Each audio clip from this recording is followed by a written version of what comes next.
yang memberikan nama Danudirja juga Bung Karno.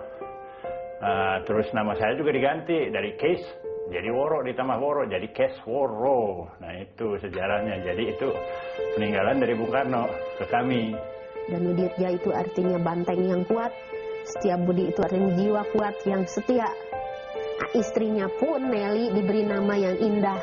Ya, namanya itu menjadi Harumi Wanasita. Ini artinya bunga yang semerbak, wangi seperti melati yang ada di hutan. Pada masa kabinet Syahrir ketiga, Daus Dekker menjabat salah satu menteri negara, meski usianya saat itu sudah cukup lanjut. Mengenai jabatan dari Daus Dekker pada kabinet Syahrir itu memang, ya istilahnya pada waktu itu, istilahnya juga elit Indonesia itu juga sangat terbatas. Dan untuk bisa menyusun kabinet yang mempunyai paradigma atau mempunyai orientasi yang ada pada awal kemerdekaan, memang diperlukan orang-orang yang memang right man on the right place. Saya kira Daus Dekker itu adalah right man on the right place untuk dipilih sebagai Menteri Pendidikan. Bung Karno sendiri saya kira banyak menyerap pengetahuan dari DD. Sebab Bung Karno itu tajam, jadi entah siapa saja istilahnya yang bisa istilahnya dipakai sebagai guru atau pengetahuannya bisa diserap.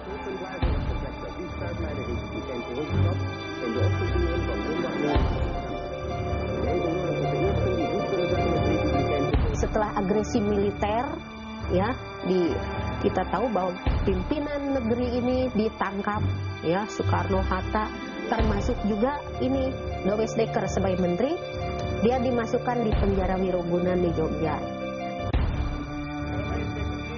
Tahun 1949 terjadi pengakuan kedaulatan, maka ini semua dibebaskan. Dan kita juga tahu bahwa Daus Dekker akhirnya diizinkan tinggal di Bandung. Di Bandung itu sudah dengan Harumi, dengan anaknya itu si Kes, itu yang mendampingi. Saya masih kecil ya, ayah udah sakit ya, jantung juga. Hanya ya dengar dari ibu, seharusnya ya tahun 50 itu belum masih lah ya. Saking bandelnya dokter bilang ini dilarang ya dilibas saja. Akhirnya dengan keadaan sakit-sakitan begitu, tidak lama kemudian Daus Dekker itu pada tanggal 28 Agustus tahun 1950 meninggal dunia ya karena sakitnya, dan meninggal dalam usia 71 tahun. Dan Daus Dekker dimakamkan di Taman Makam Pahlawan Cikutra. Daus Dekker atau Ernest Daus Dekker itu orang yang bukan murni berdarah Indonesia, tapi lebih Indonesia dari orang Indonesia asli. Dan beliau inilah yang patut juga dianggap sebagai pelopor di dalam kebangkitan nasional. Beginilah bentuk kedekatan Kesworo selaku generasi ketiga Daus Dekker dengan masyarakat kecil sekitarnya. Semangat dan kegigihan Multatuli serta Danudirja Setiabudi mengalir pada darah Kesworo. Dari ayah ke ibu bahwa saya itu harus mengenal rakyat kecil. Kalau yang di atas itu dengan mudahnya, mau menengah ke atas Kesworo bisa, tapi yang di bawah ini harus dilihat.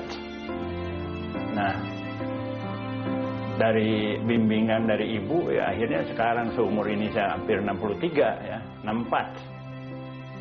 Saya berpikir ke bawah, maka itu membuat masalah-masalah ya, soal masalah air lah, ini lingkungan hidup lah ya.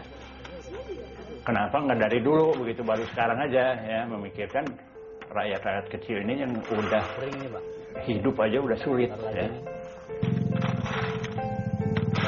Nah, sekarang saya membuat pabrik di Cihideng dan orang pada ketawa, kenapa ya pakai Kesworo bikin pabrik kerupuk Palembang. Tapi saya pelajari dulu 1 tahun itu sampai di Jawa Barat, Jawa Tengah ya bolak-balik studi banding ya ibaratnya. Ya akhirnya saya buat. Jadi alhamdulillah sekarang di desa itu mulai ada yang bekerja dengan kita. dan juga memberikan peluang pekerjaan ke siapa saja. Zaman boleh berganti, begitu pula medan pengabdian. Namun tetap ada nilai hakiki yang tak akan pudar. Kecintaan mengabdi bagi bangsa dan negara tercinta, Indonesia.